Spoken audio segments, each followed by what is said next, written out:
যার আমল নামায় শিরিকের গুনাহ থাকবে, তার যত ইবাদত আছে, নামাজ, রোজা, হজ, যাকাত, যত ইবাদত আছে, আল্লাহর দরবারে কোনো ইবাদত কবুল হবে না যত সময় পর্যন্ত সেই শিরিকের বিষয়ে, শিরিকের সাথে সম্পর্ক ছিন্ন না করবে, তত সময় পর্যন্ত তার কোনো আমল আল্লাহর দরবারে কবুল করা হবে না।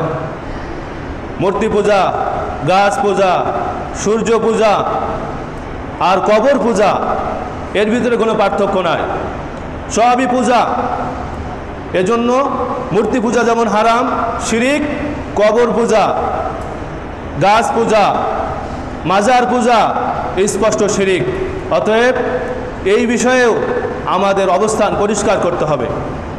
আমি এদিকে না ওদিকে, আমার সম্পর্ক আছে শিরিকের সাথে, আমি নামাজ পড়লাম, রোজা রাখলাম, মুসলমান দাবি করলাম, ওই মুসলমানই দিয়ে আল্লাহর দরবারে মুক্তি পাওয়া যাবে না। আমি যদি প্রকৃত অর্থেই মুসলমান হতে চাই, তাহলে অবশ্যই এই শিরিক বেদাতের সাথে সম্পর্ক ছিন্ন করতে হবে।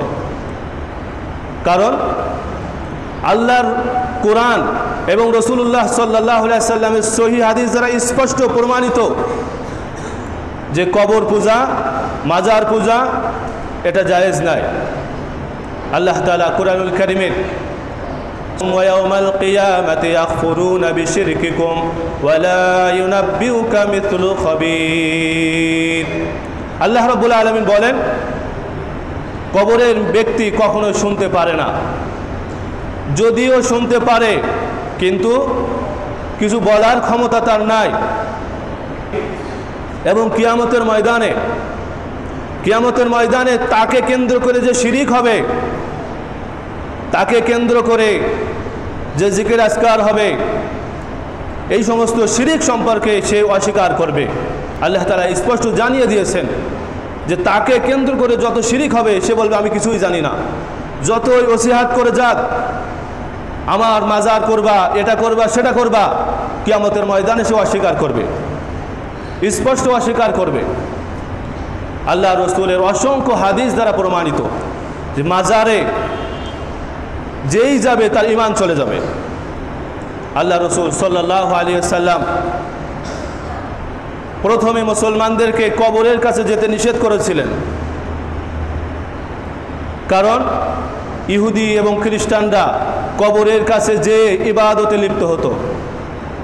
অনেক পরে এসে তিনি জীবিত ব্যক্তিদের উপকারের স্বার্থে কবর জিয়ারতের অনুমতি দিয়েছিলেন। এজন্য আমরা যে কবর জিয়ারত করতে যাই, এটা কবরবাসীকে উপকার করার জন্য নয়, আমার উপকারের জন্যই ওখানে যায়। কারণ আমরা যদি মসজিদ থেকে দোয়া করি, সেই দোয়া 100% কবরে পৌঁছবে না? বলেন, আমরা যদি মসজিদ থেকে দোয়া করি তো কবরস্থানে পৌঁছবে না? মাইয়েতের রুহের মাগফিরাতের কামনা করলে সে শান্তি পাবে না? তো ওখানে যাওয়ার প্রয়োজনটা কি? ওখানে যাওয়ার প্রয়োজন হলো জীবিত ব্যক্তিদের কিছু উপকার আসবে। এখানে আমার ভাই শুয়ে আছে, আমার বাবা শুয়ে আছে, তার সাথে আমার কত স্মৃতি আছে, আমাকেও এখানে যেতে হবে। এর জন্য আল্লাহ রাসূল সাল্লাল্লাহু আলাইহি ওয়াসাল্লাম কবরের জিয়ারতের অনুমতি দিয়েছিলেন এবং স্পষ্ট বলেছেন, ইহুদি এবং খ্রিস্টানরা তাদের নবীদের কবরকে, ভালো মানুষদের কবরকে মসজিদ বানিয়েছে। এজন্য কোশ্চিন কালেও কবরের কাছে যে ইবাদত করা, এটা রাসূলুল্লাহ সাল্লাল্লাহু আলাইহি ওয়াসাল্লামের অভিশাপ। এবং কবরে নারীদেরকে যাওয়াও আল্লাহ রাসূল নিষেধ করেছেন। আল্লাহ রাসূল স্পষ্ট বলেছেন, নাহা রাসূলুল্লাহ সাল্লাল্লাহু আলাইহি ওয়াসাল্লাম আইয়ুজাসসিসাল কবরা। আল্লাহ রাসূল বলেন, কবরে কোনো প্রকার গিলাফ দেওয়া, সাজসজ্জা করা আল্লাহ রাসূল স্পষ্ট নিষেধ করেছেন। নাহা অর্থাৎ আল্লাহ রাসূল নিষেধ করেছেন আইয়ুবনা আলাইহি, কোনো প্রকার ঘিরা, কবর কেন্দ্রিক পাঁচিল দেওয়া, কবর সংরক্ষণের বিষয় আলাদা, কিন্তু শুধু মাজারের উদ্দেশ্যে ঘিরা আল্লাহ রাসূল এটাও নিষেধ করেছেন। এবং নিষেধ করেছেন আইয়াকুদা আলাইহি, মাজার কেন্দ্রিক, কবর কেন্দ্রিক বসে কোনোভাবেই ইবাদত বন্দেগী করা আল্লাহ রসুল স্পষ্ট শিরিকের ঘোষণা দিয়েছেন। আই ইয়াকুউদ আলাইহি, বুখারী শরীফের হাদিস। আল্লাহ রসুল সাল্লাল্লাহু আলাইহি ওয়াসাল্লাম এভাবে উম্মতের দরদি হয়ে স্পষ্টভাবে কবর কেন্দ্রিক যত ইবাদত আছে সব তিনি নিষেধ করে দিয়েছেন। কবরের পাকা করা, কবরে মোমবাতি জ্বালানো, আল্লাহ রসুলের স্পষ্ট হাদিস, বুখারী এবং মুসলিম শরীফের হাদিস। রসুল করিম সাল্লাল্লাহু আলাইহি ওয়াসাল্লাম বলেন, লাআনা রাসূলুল্লাহি সাল্লাল্লাহু আলাইহি ওয়াসাল্লাম, ইহুদি এবং খ্রিস্টানদের উপর লানত, এবং ওই সমস্ত নারী যারা কবর জিয়ারত করতে যায় তাদের উপর অভিশাপ, এবং যারা কবরে বাতি জ্বালায় তাদের উপর আল্লাহ রসুলের অভিশাপ। তাহলে যেখানে কবর জিয়ারত করতে যাওয়া নিষেধ, সেখানে মহিলারা যদি গান বাজনা করে তাহলে কত বড় অভিশাপের কারণ হবে। মোমবাতি জ্বালানো আল্লাহ রসুল স্পষ্ট নিষেধ করেছেন এবং অভিশাপ দিয়েছেন। এবং কোনো কবরে যদি মোমবাতি জ্বালানো হয়, সেই কবরবাসী যেই হোক, আমার পিতা হোক, আমার ভাই হোক, আমার আত্মীয় স্বজন হোক, আমি যদি তার কল্যাণকামী হয়ে থাকি তাহলে অবশ্যই তার কবরে বাতি জ্বালানো থেকে আমরা বিরত রাখবো ইনশাআল্লাহ। রাখবো তো ইনশাআল্লাহ? যদি আমরা তার উপকার করতে পারি, উপকার করতে চাই, আর যদি তাকে চাই তার কবরে শাস্তি হোক, আগুন জ্বলুক, তাহলে যা ইচ্ছা তাই করেন। কিন্তু আমরা তার হিতাকাঙ্ক্ষী, আমরা চাই সে কবরে আছেন, দুনিয়াতে ভালো মানুষ ছিলেন,